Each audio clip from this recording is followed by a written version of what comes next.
হযরত উলামায়ে কেরাম, ফুজালা ও মুরব্বিয়ানে ইজাম, উপস্থিত সকল স্তরের বয়সের পর্যায়ের হযরত মুসল্লিয়ানে কেরাম, আসসালামু আলাইকুম ওয়া রাহমাতুল্লাহ। মহান রব্বুল আলামিনের দরবারে আলিশানে,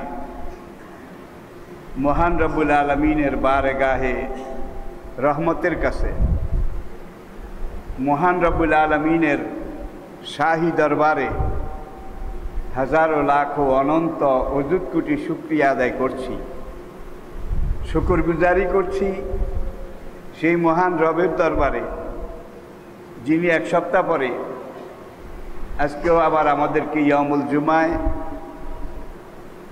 পবিত্র এই জুমার দিনে মহান রব্বুল আলামিনের ডাকে সাড়া দিয়ে নির্ধারিত সময়ে আল্লাহর ঘরে আসতে পেরেছি।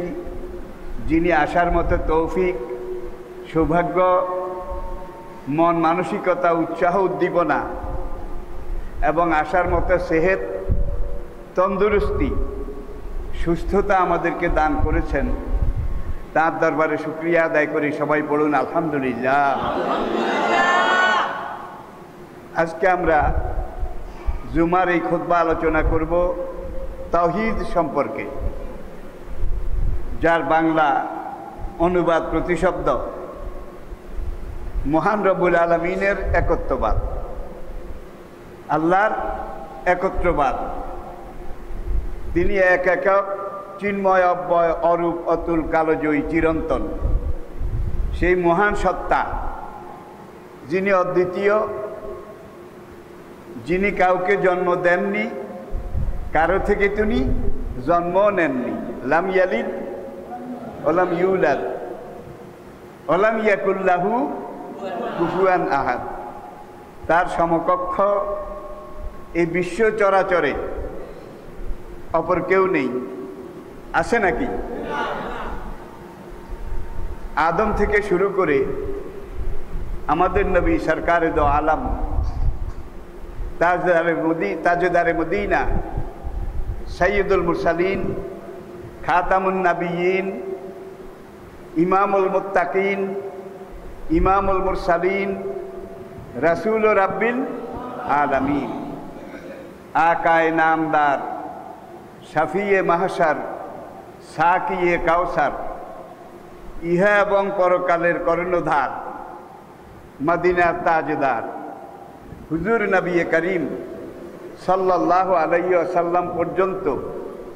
আবার বলছি, আদম থেকে শুরু করে আখেরি নবী, যুগে যুগে আল্লাহ রাব্বুল আলামিন যত লক্ষ লক্ষ আম্বিয়ায়ে কেরাম রিসালতের দায়িত্ব দিয়ে, মানব জাতিকে হেদায়েতের গুরু দায়িত্ব দিয়ে, কোন কোন নবীর সাথে আসমানি কিতাবও নাজিল করেছেন। যে সকল নবী রাসূলের সাথে আল্লাহ দুনিয়ার মানুষের সামনে দ্বীনের দাওয়া কাজের দায়িত্ব দিয়েছেন, সঙ্গে একটা কিতাবও দিয়েছেন, রিসালা, আরবি। রিসালা যাদেরকে দিয়েছেন, কিতাব যাদেরকে দিয়েছেন, তারা রাসূল। আবার অনেক হাজারাত আম্বিয়ায়ে কেরাম যাদেরকে আল্লাহ রাব্বুল আলামিন দুনিয়ার বিভিন্ন দেশে বিভিন্ন সময় পাঠিয়েছেন, যে তুমি ওই এলাকায় যাও, এই তাওহীদের, রিসালতের, আখিরাতের দাওয়াত দাও। শুধু দাওয়াত দেওয়ার দায়িত্ব দিয়ে পাঠিয়েছেন, সঙ্গে কোনো কিতাব, ওহী দেননি। যাদেরকে কিতাব দেওয়া হয়েছে তারা ছিলেন রাসূল, আর যাদেরকে শুধু দায়িত্ব দিয়েছে হেদায়েতের কথা বলার জন্যে, কিন্তু কিতাব দেওয়া হয়নি, তারা ছিলেন নবী। তাহলে সব নবী কিন্তু রাসূল ছিলেন না, কিন্তু যারা রাসূল ছিলেন তারা রাসূলও ছিলেন, নবীও ছিলেন। ডুয়েল, দুটো দায়িত্ব তাদেরকে দেয়া হয়েছিল। আর সব নবী আল্লাহর এই দুনিয়ায় এসে একই কথা বলেছেন, নাকি এক এক নবী এক এক কথা? কি আজকে আমাদের ভাগ্য বিপর্যয়ের আরেকটা কারণ হলো এক এক মৌলবী এক এক কথা। কোন নবী বোধহয় কোন নবীর বিরোধিতা করেছেন? আর আজকের মৌলবীরা ইসলামের কথা, দ্বীনের কথা বলতে গিয়ে কেউ কারো বিরুদ্ধে কথা বলে না। এটাই হলো মূল গলত। এটাই হলো আমাদের পতনের সবচেয়ে বড় কারণ।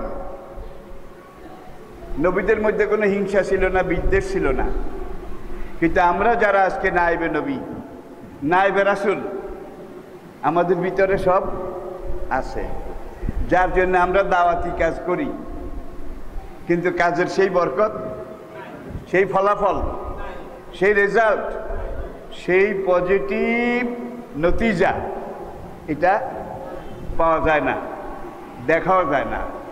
তবে একটা কথা বলে রাখা দরকার, নবীরা ছিলেন মাসুম, বেগুনাহ, নিষ্পাপ। আর যেই যুগের যিনি যত বড় আলেমই যেই দেশের হন না কেন, তিনি কিন্তু মাসুম নন, নিষ্পাপও নন। যার জন্য রাসূলের কথায় যেভাবে এফেক্ট ছিল, কার্যকর ছিল, আলেমদের কথা এইভাবে কার্যকর হওয়ার কথাও নয়, কোনো যুক্তিও নেই। তারপরেও আল উলামা ওয়ারাসাতুল আম্বিয়া, নবীর পরে নবীদের গুরু দায়িত্ব কারা পালন করবেন? আলেমরা। আর হুজুর ইরশাদ করেছেন, আমার পরে কিয়ামত পর্যন্ত আমার উম্মতের যারা আলেমে হক্কানি, আলেমে রব্বানি, উপযুক্ত আলেম, এলেমদার আলেম, দ্বীনের সমজদার আলেম, তারা আমি নবীর উত্তরাধিকারী, আমি নবীর ওয়ারিস। পড়ুন আলহামদুলিল্লাহ। তাহলে আমি আবার বলছি, যিনি যত বড় আলেম হন না কেন, তিনি কিন্তু মাসুম নন, কিছু না কিছু কম বেশ আছে। তবে আমাদের কাছে তার নবী আসবেন না, একমাত্র সম্বল এই আলেমরা। এখন এই আলেমদের কথা শুনতে হবে, তাদের মাহফিলে যেতে হবে, তাদের দাওয়াতি কাজে অংশগ্রহণ করতে হবে। কিন্তু আল্লাহ তো আপনাকে একটা বিবেক দিয়েছেন, এই বিবেককে কাজে লাগিয়ে কোনটা গ্রহণ করবেন, কোনটা গ্রহণ না করবেন, বর্জন করবেন, সেই বাছনি করার যোগ্যতা আল্লাহ আপনাকে দিয়েছেন, ঠিক কিনা? না দেয় নাই? দিয়েছে।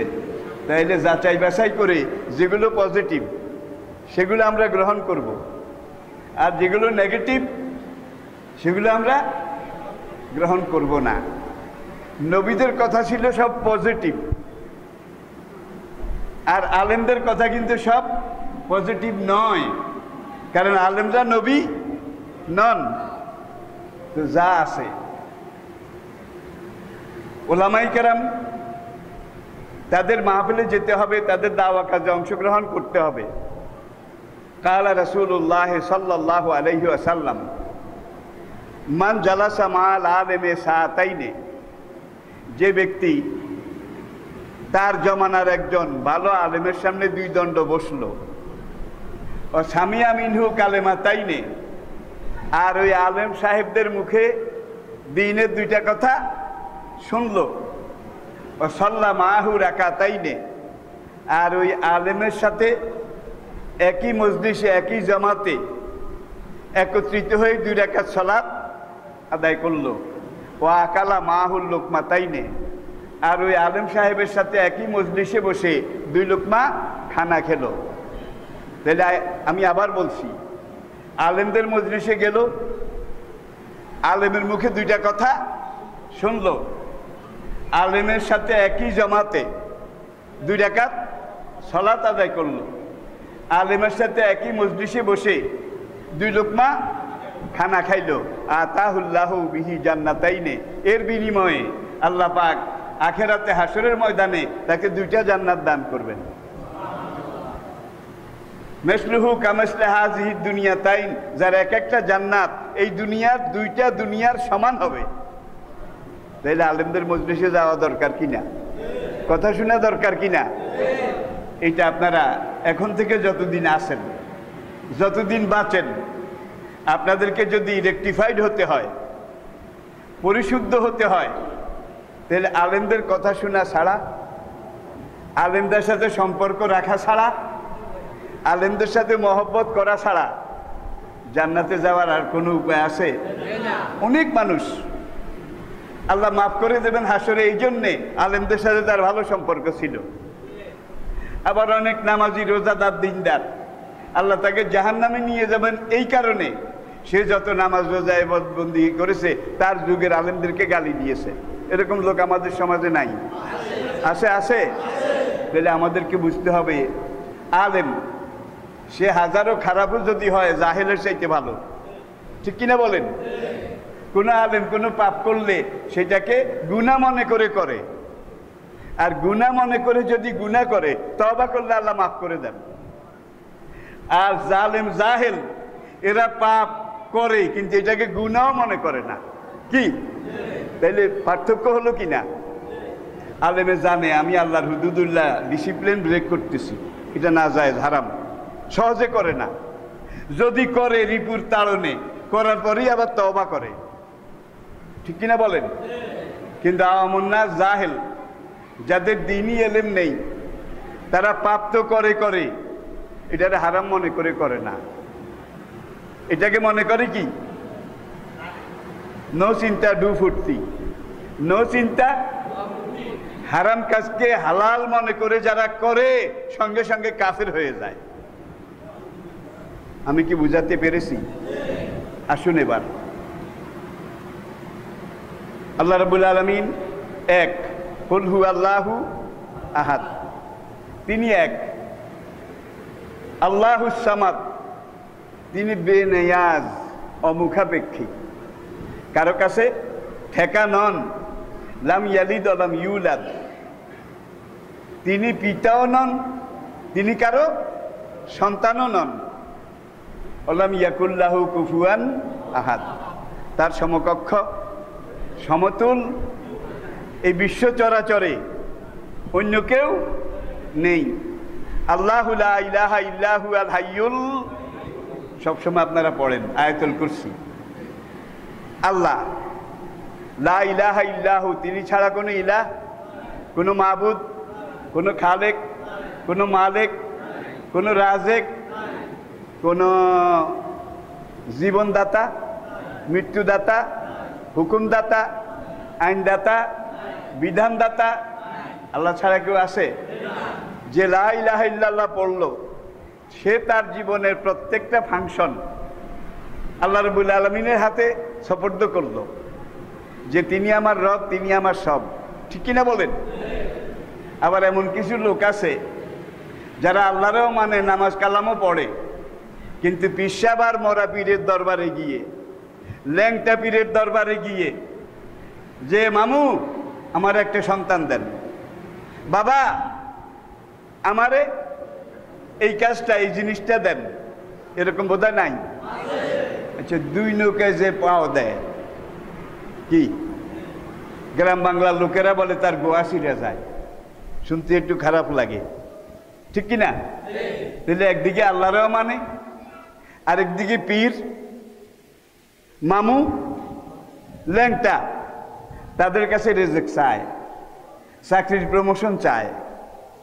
আর এই বাবা মামু, আল্লাহ বলেন তোর বাবা তোর মামুকেও তো আমি আল্লাহ খাওয়াই নাকি? তাইলে বাবা মামু তো আল্লাহর কাছে ফকির।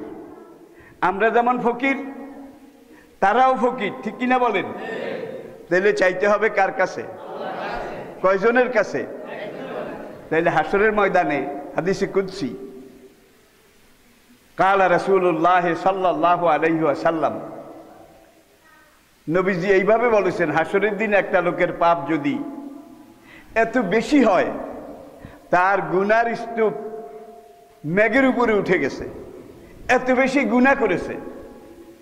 কাল আল্লাহ তাআলা, হাদিসে কুদসি, হুজুর ইরশাদ করেন আমার আল্লাহ আমাকে বলেছেন, ভাবে ইজ্জতি অবে জালালি, আমি খোদার ইজ্জতের কসম, আমি খোদার খোদাইয়ের কসম, আমি খোদার শানে জালালিয়তের কসম, এই লোকটার গুনাহ এত বেশি এত বেশি এত বেশি এত বেশি বেশি গুনাহ ক্ষমা করে দিয়ে মাফ করে দিয়ে এই লোকটাকে জান্নাতে দেওয়া আমি আল্লাহর উপরে ওয়াজিব হয়ে যাবে যদি আমার সাথে কাউকে শরীক না করে থাকে।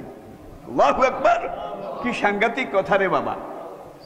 তাহলে ইবাদত বেশি পারেন বেশি করুন, কম পারেন কম করুন, যদ্দূর পারেন এদ্দূর করুন, দোহাই আল্লাহর। আল্লাহর সাথে কাউকে শরীক করা যাবে না। সূরা লোকমানে আল্লাহ পাক ইরশাদ করেছেন, ছেলেকে সামনে রেখে উপদেশ দিয়ে, ইয়া বুনাইয়া, হে আমার সন্তান, হে আমার ছেলে, লা তুশরিক বিল্লাহ, যত কিছু করো না করো, খবরদার আল্লাহর সাথে কাউকে শরীক করো না।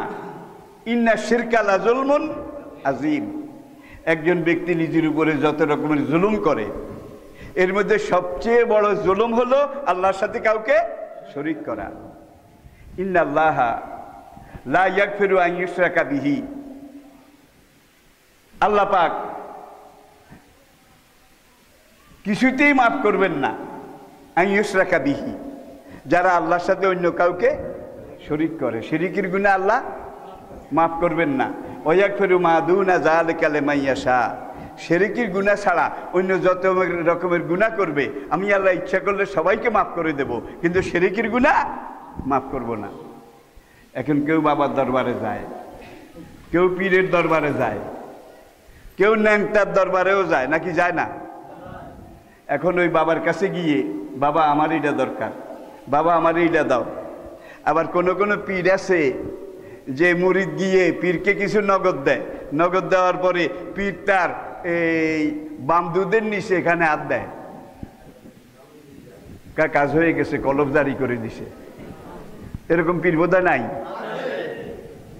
তাহলে আমরা আমাদেরকে কিভাবে কলব জারি করা, এটা কোনো মানুষের পক্ষে বোধহয় সম্ভব? জোরে বলেন। এর চাইতে অথর্ব, এর চেয়ে নাদান, এর চেয়ে বড় জালেম কে হতে পারে? কেউ হতে পারে না। সুতরাং আমরা বলতে গেলে এত এত বেশি আয়াত, এত এত বেশি হাদিস, আমি একাধারে 10 দিন বললেও কোনো কুল কিনারা করতে পারবো না। এক কথা আমরা সিদ্ধান্তে আসি, আল্লাহ এক, লা শারিক ওয়াহদাহু, তিনি ছাড়া অন্য কোনো রিজিক দাতা, আইনদাতা, হুকুমদাতা, বিধানদাতা, জীবনদাতা, মৃত্যুদাতা, জীবনের সবকিছুর মালিক কে? কয়জন? যুগে যুগে প্রাচীন ধর্মগ্রন্থ দেখুন, বেদ, বেদ হিন্দু ধর্মগ্রন্থ, বেদের 4টে অংশ আছে, ঋগ্বেদ, যজুর্বেদ, সামবেদ, অথর্ববেদ। আর হিন্দু ব্রাহ্মণ পণ্ডিত তারা দাবি করে এই বেদ বা হিন্দু ধর্ম এটা পৃথিবীর একমাত্র সনাতন ধর্ম, সবচেয়ে পুরানা ধর্ম। কিন্তু বেদ এইটা হয়েছে আজ থেকে 4000 বছর আগে। কত বছর?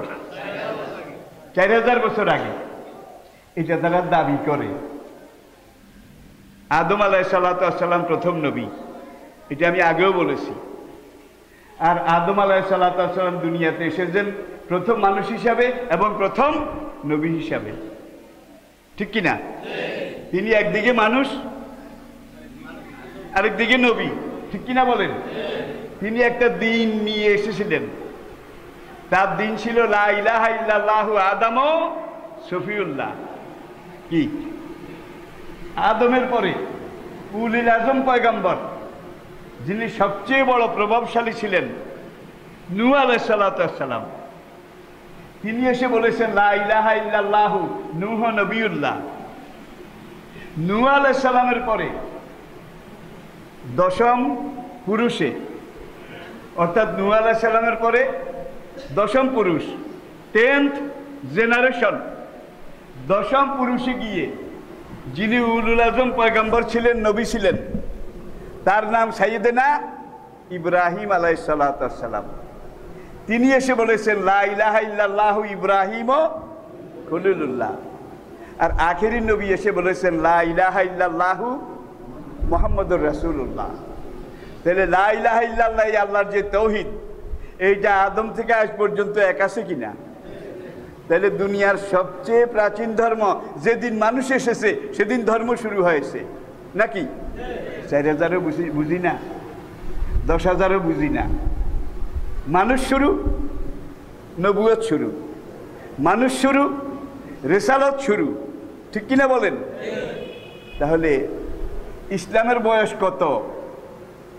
আদম আলাইহিস সালাম কত হাজার বছর আগে এসেছেন, এর কোনো নির্ধারিত বিশুদ্ধ হিসাব মানুষের কাছে নেই। তবে আদম আলাইহিস সালাম এত বছর বেঁচে ছিলেন, নূহ আলাইহিস সালাম এত বছর বেঁচে ছিলেন, ইব্রাহিম আলাইহিস সালাম এত বছর বেঁচে ছিলেন, হুদ আলাইহিস সালাম এত বছর বেঁচে ছিলেন, সালেহ আলাইহিস সালাম, মুসা আলাইহিস সালাম, ঈসা আলাইহিস সালাম, আর আমাদের নবী মুহাম্মদ রাসূল সাল্লাল্লাহু আলাইহি ওয়াসাল্লাম। নবুয়তের ধারাবাহিকতায় নবীদের বয়স এবং বংশ পরম্পরা এটাকে হিসাব করলে যে হিসাবটা পাওয়া যায় সেটা হলো 9 থেকে 11,500 বছর। তাইলে আজ মানুষের প্রথম আগমন আর এই দুনিয়াতে মানুষের ইতিহাস এটা কত বছরের? কি সর্বোচ্চ 11,500 বছর, ঠিক কিনা বলেন? আর দুনিয়ার বয়স কত? এনসাইক্লোপিডিয়া ব্রিটানিকা লিখেছে যে 3 কোটি বছর। এনসাইক্লোপিডিয়া অফ দ্য ওয়ার্ল্ড, সেখানে পৃথিবীর বয়স লেখা হয়েছে যে প্রায় 10 কোটি বছর। একটাতে 3 কোটি আর একটাতে 10 কোটি। আর মডার্ন সাইক্লোপিডিয়া এখানে বলা হয়েছে দুনিয়ার বয়স 6 কোটি বছরের কাছাকাছি। তাহলে দেখা যায় 3 কোটি, 10 কোটি, 6 বছরের কাছাকাছি। একটার সাথে আরেকটার কোনো মিল আছে? তাইলে এইটা আমাদেরকে বুঝতে হবে। সব হিসাব কিন্তু লামসাম, লামসাম, পূর্ণাঙ্গ হিসাব কোনো মানুষের কাছে নেই, কোনোদিন পাওয়াও যাবে না। তবে এটা ঠিক, আদম দুনিয়াতে এসেছেন দুনিয়ার শেষ সময়, দুনিয়ার জান্নাত থেকে আল্লাহ পাঠিয়েছেন। জিবরাইল এসে বলে, আদম তুমি তো আসলা, আল্লাহ তোমাকে পাঠাইছে দুনিয়াতে, কিন্তু তুমি দুনিয়ার একবারে শেষ সময় এসেছ। আর আমাদের নবীজি যখন এসেছেন তখন দুনিয়ার সূর্য ডোবার অল্প একটু আগে, অল্প একটু আগে। তাহলে নবীজি আসার পরেও তো 1,500 বছর চলে গেছে, ঠিক কিনা বলেন? আর দুনিয়ার সূর্য কিন্তু এখন ডুবু ডুবু ডুবু ডুবু। সময় যত এগোয়, মানুষ যত আধুনিকতা, তথ্য প্রযুক্তি এগুলাতে এগিয়ে যায়, কত জ্ঞান বিজ্ঞান, কত কিছু মানুষ আবিষ্কার করেছে। করতে করতে করতে করতে দুনিয়ার মানুষ এমন এক পর্যায়ে এসে পৌঁছেছে এখন আর আল্লাহর দরকার নেই। কি? এখন আর আল্লাহর দরকার নেই।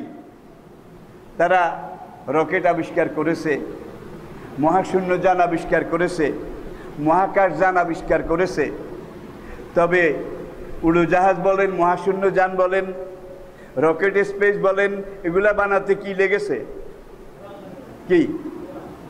লোহা। লোহা ছাড়া আর কিছু বানানো যায় বোধহয়? এই যে এই ক্যামেরাগুলোর দিকে তাকান, 15.5 আনা হচ্ছে লোহা। কি? তারপরে এটার সাথে নিকেল, এটার সাথে কাঁচ, এগুলো সামান্য কিছু পার্ট পার্ট, কিন্তু মেইন যেটা সেটা হলো লোহা। যে জেনারেটরে এখন আমাদের লাইট জ্বলে, পাখাগুলো চলে, এটা বানাতে কি লেগেছে?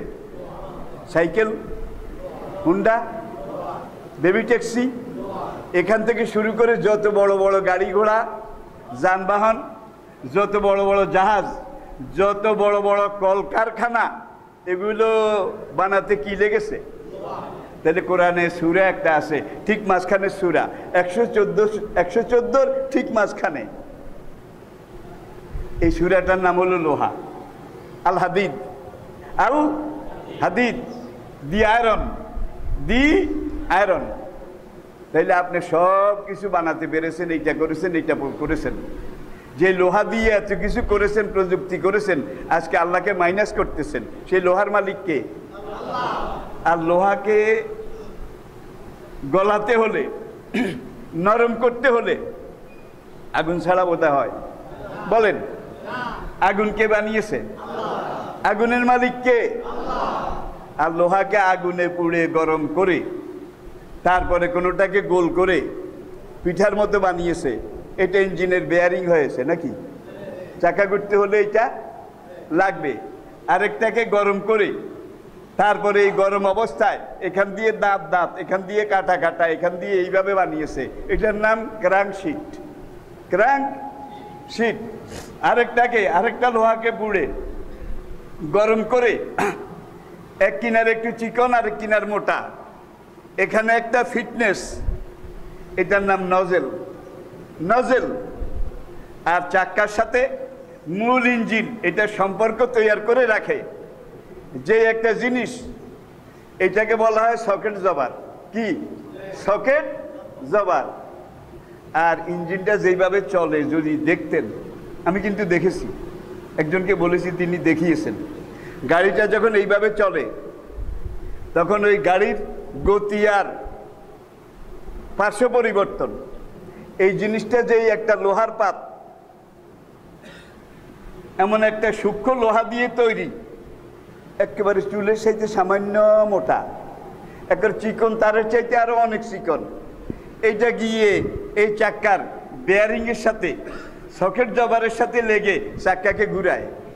এত চিকন, এটা একবার দেখলে ভাই গাড়িতে চলতে কলজা কেঁপে উঠবে। বাইরে ভাই, এত চিকন জিনিস কোন সময় ছিঁড়ে যায়, কোন সময় কি হয়ে যায়, কোনখানের গাড়ি কোনখানে গিয়ে পড়ে, ঠিক কিনা বলেন?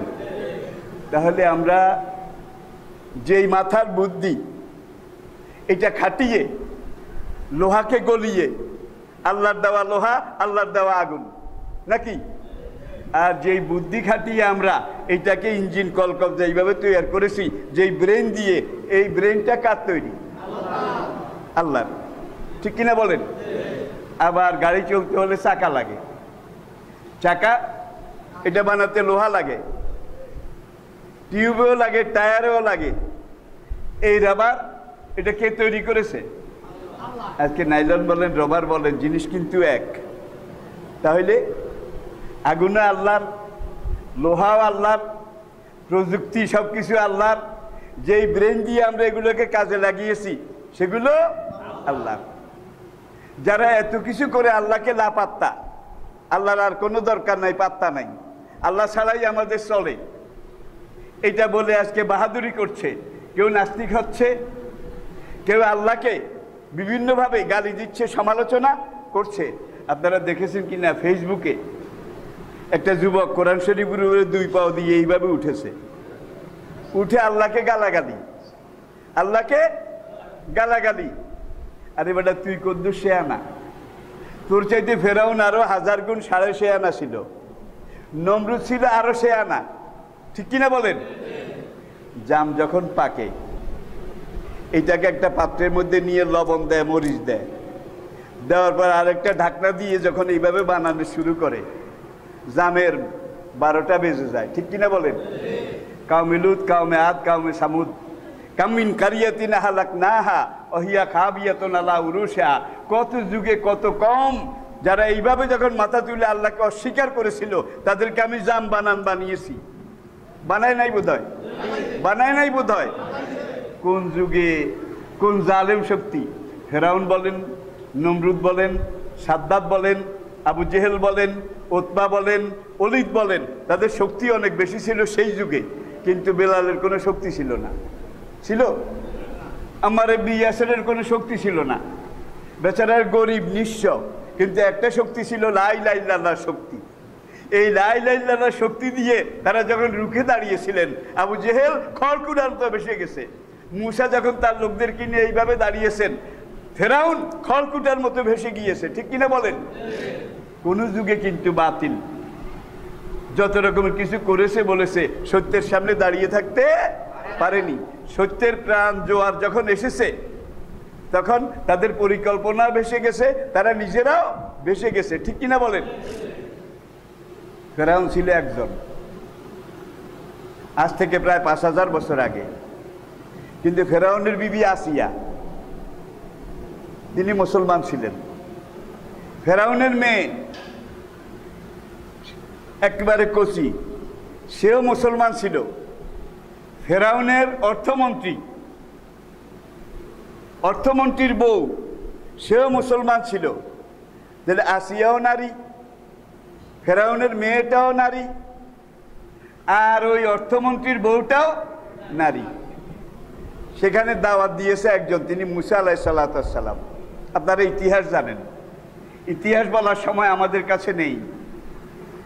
যখন আস্তে আস্তে ধীরে ধীরে মোমেনের সংখ্যা বাড়তে থাকলো, নির্যাতন বাড়তে থাকলো, শেষ পর্যন্ত চূড়ান্ত সংঘাতে গিয়ে দেখা গেল যারা আল্লাহপন্থী তারা টিকে আছে, আর যারা ফেরাউনপন্থী তারা টিকে ছিল। কোনো এক যুগে, কোনো একটা সময়, ইতিহাসের কোনো সময় টিকতে পারেনি। আজকে দুনিয়ার দিকে একটু তাকান, আল্লাহ কিন্তু অল্প ধরা দিছে, অল্প। জমিনে উল্টানে এখন পর্যন্ত বান্দর শুয়োরও বানায় নাই। কি আসমান থেকে পাথর বৃষ্টি সেটাও হয়নি, সামান্য একটা ভাইরাস। এই ভাইরাসে বড় বড় কথা যারা বলেছে তাদের অবস্থাটা কি? কি সামান্য একটা।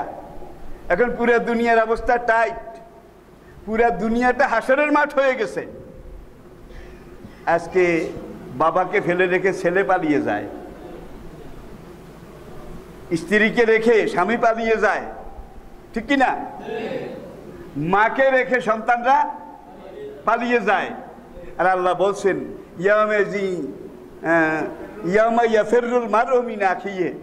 হাসরের মাঠে অবস্থা এমন হবে যে মানুষ তার ভাইকে দেখলে পালিয়ে যাবে, সামনে আসবে না। বাবাকে দেখলে সন্তান পালিয়ে যাবে, সন্তানকে দেখলে বাবা পালিয়ে যাবে, স্ত্রীকে দেখলে স্বামী পালিয়ে যাবে। এই অবস্থাটা দেখা যাচ্ছে কিনা? মারা যাচ্ছে মানুষ, আর কত এই পর্যন্ত মারা গেছে। আরে আমেরিকার মতো দেশ, ট্রাম্প যত বড় শিখুন্ডি হোক হিসাবটা দিছে অন্তত, কিন্তু অন্যান্য দেশের দিকে তাকান, হিসাব যেটা দেখা যায় আর চারিদিকে মরার খবর টবর আপনারা যেটা পান, এটার সাথে হিসাবের কোটি ভাগের এক ভাগও কোনো সম্পর্ক নাই। তাহলে হিসাবকে গোপন করে, মৃতের সংখ্যা গোপন করে বোধহয় আল্লাহর গজব থেকে বাঁচা যাবে? আমি তো মনে করি বরং আরো একবারে সঠিক প্রকাশ করা দরকার, যাতে যারা বেঁচে আছে তারা বুঝে বাইরে ধরা খাইছি, এইবার ঘাট সোজা না করলে আর ছেড়ে দেবে না, ঠিক কিনা বলেন? আর এইভাবে মরণের সংখ্যা কমিয়ে কমিয়ে মরার সুযোগ আরো বাড়াই দেয়া হচ্ছে, ঠিক কিনা বলেন? আবার আসুন সেই প্রাচীনতম ধর্মগ্রন্থ বেদ। বেদ বলছে এক মেয়ে বা দ্বিতীয়াং ব্রহ্মা, স্রষ্টা এক অদ্বিতীয়, তার কোনো শরিক নেই। বেদ বলছে সর্বধর্মাং পরিত্যজ্য মামেকং শরণং ব্রজ, সব কিছু চিন্তা ধ্যান ধারণা ছেড়ে দাও, একমাত্র আমি এক স্রষ্টা, আমি এক ব্রহ্মা, তোমরা আমার ইবাদত করো, আমার পূজা করো। তাহলে বেদের মূল মন্ত্র এইটা, গীতার মূল মন্ত্র সেটাও তাওহীদ, উপনিষদের মূল মন্ত্র সেখানেও তাওহীদ। অল্লাহ জ্যেষ্ঠং শ্রেষ্ঠং পরমং পূর্ণং ব্রহ্মং অল্লং অদল্য বুকেমে ককম অল্লাহ বুক নিখাতকম অল্লাহ রসুর মোহাম্মদ রকম বরস্য অল্লে অল্লাম ইল্লতি ইল্লাল্লাহ। দেখছেন নি? শেষ কথা হইল ইল্লতি ইল্লাল্লাহ। এটা ছাড়া বাঁচার আর কোনো পথ নেই। হিন্দুদের এই ধর্মগ্রন্থের একবারে একত্রিত পুঞ্জীভূত রূপ, সারাংশ। আরেকটা ধর্মগ্রন্থ আছে কুন্তাব সুক্ত। কুন্তাব সুক্ত, কুন্তাব সুক্তে 120টা শ্লোক আছে, আয়াত আয়াত শ্লোক আছে। এই 120টা কুন্তাব সুক্তের শ্লোকের মধ্যে 80টার মধ্যে আল্লাহর একত্ববাদ আর নবী মুহাম্মদ সাল্লাল্লাহু আলাইহি সাল্লামের কথা আছে। তাহলে বেদ, গীতা, উপনিষদ এগুলো আল্লাহ তাওহীদ আর আখেরি নবীর রিসালতের দাওয়াত দিয়েছে, স্বীকার করেছে, ঠিক কিনা বলেন? এগুলা কোথায় গেছে? সব লুকিয়ে ফেলা হয়েছে। কোরআন যেটাকে বলেছে ইউহাররিফুনাহু, পরিবর্তন, পরিবর্ধন, সংযোজন, বিয়োজন। কিছু পরিবর্তন করেছে, কেউ পরিবর্তন করেছে, কিছু যোগ করেছে, কিছু কি বিয়োগ। বিয়োগ আসল কথা যেগুলো, এগুলোকে দূরে সরিয়ে রাখা হয়েছে। কিন্তু এত বিকৃতি, এত তাহারিফের পরেও আজকে তাওরাত, সেখানে ইসলামের কথা আছে। ইসলাম ইন্নাদ্দীনা, আর একটু আগে আমি বলেছি আদমের দিন ছিল ইসলাম, সব নবীর দিন ছিল ইসলাম, ঠিক কিনা বলেন? ইসলামের বাংলা তর্জমা ইসলাম। এইটাকে বাংলার যেইভাবে আপনি তর্জমা করেন ইসলামের তর্জমা হবে না। এরপরে আসুন অন্যান্য পরিভাষাগুলো, এগুলোর দিকে যদি আমরা তাকাই তাহলে দেখা যায় কোরআন শেষ পর্যায়ে এসে লহে মাহফুজ থেকে আল্লাহ এমনভাবে তৈয়ার করেছেন, আল্লাহ নিজে রচনা করেছেন, করে আমাদের নবীর মাধ্যমে আমাদের কাছে পাঠিয়েছেন। আজকের আধুনিক বিজ্ঞানের সবচেয়ে বড় আবিষ্কার কম্পিউটার। কোরআনের শুরু বিসমিল্লাহির রহমানির রহিম, এখানে আরবি অক্ষর 19টা। কয়টা? 19টা। বাড়িতে গিয়ে একটু গুনে দেখবেন। লা ইলাহা ইল্লাল্লাহ, এখানে আরবি অক্ষর 19টা। মুহাম্মদুর রাসূলুল্লাহ, এখানেও আরবি অক্ষর 19টা। আর বিসমিল্লাহির রহমানির রহিম, এরপরে আলহামদুলিল্লাহ রাব্বিল আলামিন।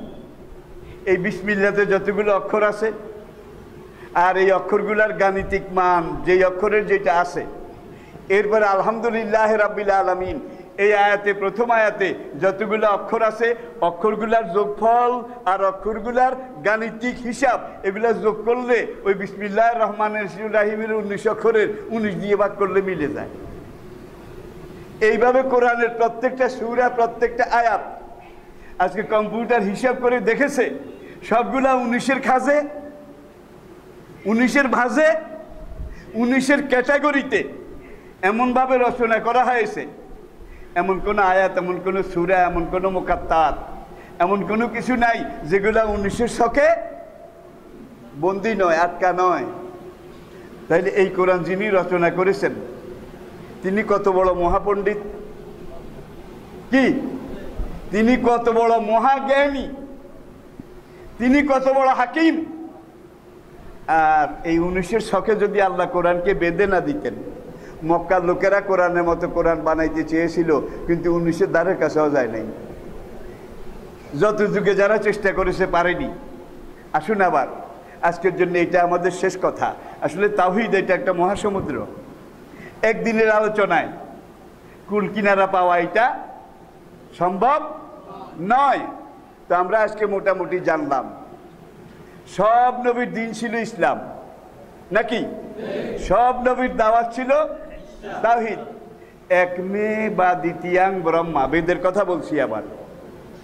সৃষ্টিকর্তা এক, অদ্বিতীয়। রিপিট, এক মে বা দ্বিতীয়াং ব্রহ্মা, সর্বং খলবিদং ব্রহ্মা। আর ব্রহ্মা সৃষ্টিকর্তা এমন, তিনি সব সময় সবখানে বিরাজমান।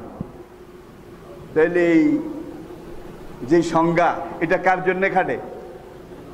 কি আইনামা তুয়াল্লু হাসাম্মা ওয়াজহুল্লাহ, আল্লাহ সব জায়গায় আছেন কিনা? প্রশান্ত মহাসাগরের নিচে তো বোধহয় নাই। সাহারা গভীর মরুভূমি, এর 1000 ফিট বালির নিচে বোধহয় আল্লাহ নাই। কোনখানে আল্লাহ নাই? একটা জায়গা দেখান না। আর দুনিয়া আজকে এত কিছু আবিষ্কার করেছে, কিন্তু আবিষ্কারের মূল জিনিস যেটা, সেটা কার? আর আল্লাহ নিজে উড়া জাহাজ একটা বানাই দিলে দিতে পারতেন। যদি আল্লাহ এইভাবে বানাই দিতেন তাহলে মানুষ চেষ্টা করতো না। কি এই বসে বসে তৈরি রেডিমেড খাইতে খাইতে অনেক আগে ডায়রিয়া হয়ে শেষ হয়ে যেত, যে আমি এই জিনিস দিয়েছি, তোরা এগুলা দিয়ে কাজ কর। আজকে গোলালু একটা ছোট্ট জিনিস, গোলালুর মুখ কোন দিকে বলা লাগবে? গোলালুর চেহারা কোন দিকে? আজকাল দুনিয়াতে এমন কিছু দায়ী আছে যারা গোলালু মার্কা, তাদের মুখ কোন দিকে, চেহারা কোন দিকে, এটা খুঁজে পাওয়া যায় না, ঠিক কিনা বলেন? তাইলে এখন এই গোলালু দিয়ে আলুর চিপ বানানো যায়, গোলালু দিয়ে আলুর চপ বানানো যায়, আলুর গাড়ি, আলুর তরকারি, আলুর ভর্তা, আলুর চিপস, আলুর কাটলেট, আলুর মুড়ি। তাইলে আলু দিয়ে এত কিছু বানানো যায়, আলুটা কার? আজকে পুরা দুনিয়ার সব বড় বড় কথা যারা বলে তাদেরকে আমি আজকের জুমার খুতবায় চ্যালেঞ্জ ছুড়ে দিচ্ছি। এই জন্য দিচ্ছি, আমার বক্তব্যগুলো কিন্তু এখানে আপনারা নন, পুরা দুনিয়ার কাছে চলে যায়, পুরা দুনিয়ার মানুষ শোনে। আজকে 4:30-এ আমার বক্তব্য যাবে টোকিও এবং ওসাকা। আগামীকালকে মাগরিবের 7:30 আমার বক্তব্য যাবে সাউথ আফ্রিকা, দক্ষিণ আফ্রিকা। তাইলে আজকে আমি আপনাদেরই প্রতিবেশী, আপনাদেরই ভাই, একজন গুনাহগার নালায়েক, কিন্তু আল্লাহ জীবনের শেষ পর্যায়ে এনে আমাকে এমন পর্যায়ে এনে দিয়েছে, সকল প্রশংসা সেই রব্বুল আলামিনের। আজকে আমি শুধু আপনাদের সাথে কথা বলছি না, পুরো দুনিয়ার সাথে কথা বলতেছি। আল্লাহ পাক এই সুযোগ আমাকে দিয়েছেন।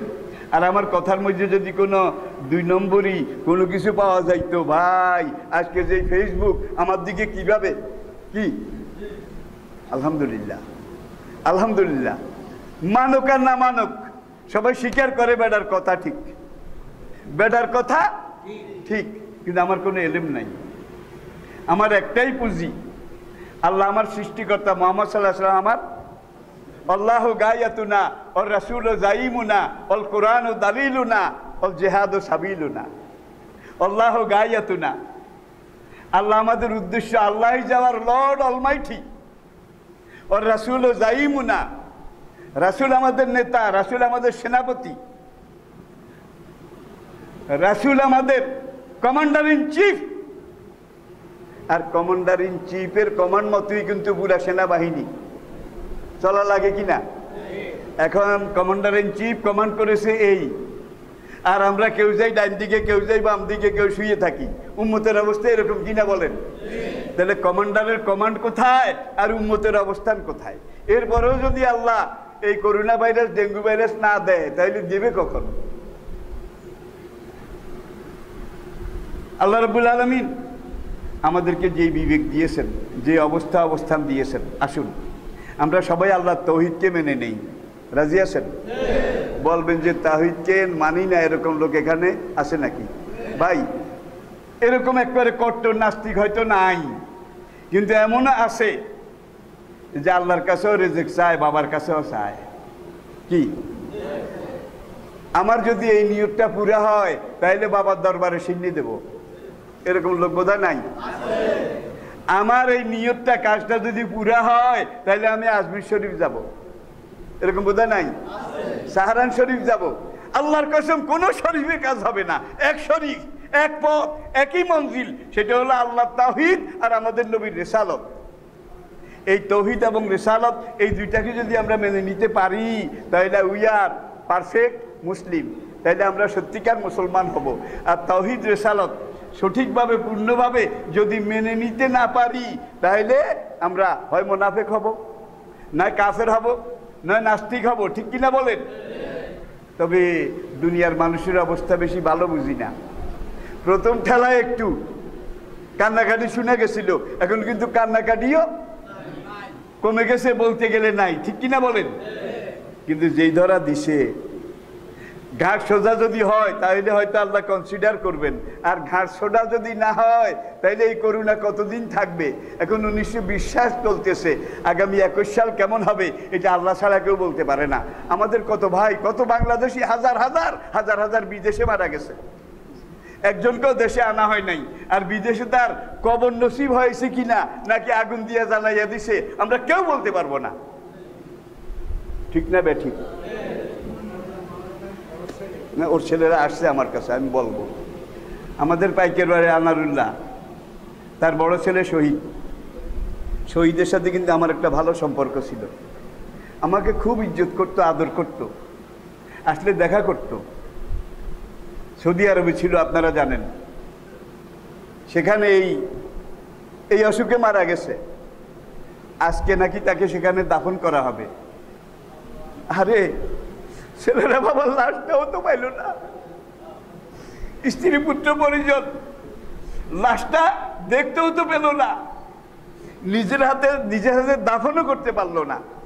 গেল জুমায় বলেছিলাম, আজকে আমরা জুমায় যারা আসি, আগামী জুমায় 1 সপ্তাহ পরে আমরা সবাই থাকতে পারবো। আমাদের মুয়াজ্জিন সাহেব কোথায়? একাধারে 3 যুগ 36 বছর এখানে মুয়াজ্জিন ছিলেন। গতকালকে আমরা তার জানাজা পড়েছি। আজকে জুমা আবার এসেছে, কিন্তু মুয়াজ্জিন হোসেন আর আসে নাই। 1 সপ্তাহ পরে আবার জুমা আসবে, আমরা সবাই বোধহয় আসতে পারবো। একজন বুকে হাত দিয়ে বলেন, আমার গায়ে জোর বেশি, এখনো আমি যুবক তরুণ, অনেক আশা ভরসা আছে, আগামী জুমায় আমি আসবোই আসবো। বুকে হাত দিয়ে বলেন কি? কে হ্যান্ডমলেস? হ্যান্ডমলেস। আমি রায়পুর আলিয়া মাদ্রাসায় পড়ি। ওই যে চট্টগ্রামের ফজলুল কাদের চৌধুরী, নাম শুনছেন অনেকে, পাকিস্তান জাতীয় পরিষদের প্রথম পর্যায়ে সদস্য, তারপরে স্পিকার ছিল। তখন মুসলিম লীগ তারা ছিল ক্ষমতায়, আর বিরোধী দলে ছিল অন্যান্য দল।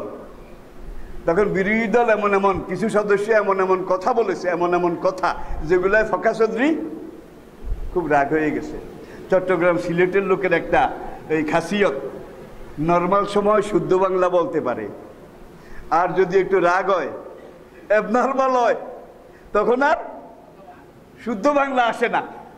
এখন এমপি কয়েকজনে যখন একটু একটু এইভাবে কইছে, সরকারের ফখা চৌধুরীর গায়ে লাগছে, ওয়া ফলনার ফোয়া অর্ডা অর্ডা হতা হস, ইবার করবি, হ্যান করবি, হ্যান করবি, তেন করবি, বেটা হ্যান্ডাম আসেনি, হ্যান্ডাম জাতীয় পরিষদে হ্যান্ডাম আসেনি, হ্যান্ডাম এই করবি সেই করবি এই করবি, কিন্তু হ্যান্ডাম আসে কদ্দুর? আর সব হ্যান্ডামের মালিক কিন্তু একজন, কে? সব কিছুর মালিক একজন। আমাদের সব রকমের কিছুকে আমরা তার কাছে সাপোর্ট করে দিলাম। সবাই বলেন আমিন। নামাজের পরে আমরা যে আমাদের মুয়াজ্জিন শহীদুল্লাহ, তাদের জন্য একটু ফরজ নামাজের পরে মুনাজাত করব। এরপরে আপনারা আজকেও কিন্তু সুন্নত মসজিদে পড়ার অনুমতি আপনাদেরকে দেওয়া যাচ্ছে না। গেল জুমা আমি একটা কথা বলছিলাম, আর এই 1 সপ্তাহ মৃত্যুর সংখ্যা খবর কিন্তু অনেক অনেক অনেক অনেক বাড়ছে। তো সব কথা বলা যায় না, কথা যেগুলো বলছি এগুলো তো আবু হুরায়রা রাদিয়াল্লাহু তাআলা আনহুর কিতাবুল ইলমের হাদিস। হাসালতু আনিন নবী সাল্লাল্লাহু আলাইহি ওয়াসাল্লাম ইলমাইনে, আল্লাহ নবীর কাছে আমি 2 রকমের ইলম শিখেছি। ফাহাদুহা বাসাস্তু ফিকুম, তার একটা এতক্ষণ আপনাদেরকে বললাম। ওয়াল আখিরু, আরেকটা ইলম নবী আমাকে শিখিয়েছেন, ইম বাসাস্তুহু, সেটা যদি আমি এখন বলি লাকুতে হাজাল মালুম। আবু হুরায়রা এইভাবে দেখাইছে কি? তাইলে আজকে দুনিয়া ইসলামের কথা যারা বলে তারা কিন্তু এই অবস্থায় আছে, ঠিক কিনা? হক কথা বলা তখনকার সময়ের চাইতেও, কিন্তু আলহামদুলিল্লাহ আমি কিন্তু বলে যাচ্ছি এখন তো এমনি মরার সময়। আর এই অবস্থায় যদি হক কথা বলার জন্য আমাকে ধরা হয়, মারা হয়, তাইলে আমি হাকিকি শহীদ, বদরের সাহাবাদের সাথে একত্রে একই বেহেশতে যেতে পারবো। এটা আমার সবচেয়ে বড় তামান্না। আর নবী বলেছেন তোমরা আল্লাহর কাছে দোয়া করো, মওত তো হবেই, আল্লাহ যেন শহীদি মরণটা দেয়। এই দোয়া আপনারা সবাই করতে রাজি আছেন? ওমা আলাইনা ইল্লাল বালাগ ওয়া আখির দাওয়ানা আলহামদুলিল্লাহি রাব্বিল আলামিন। আসসালামু আলাইকুম।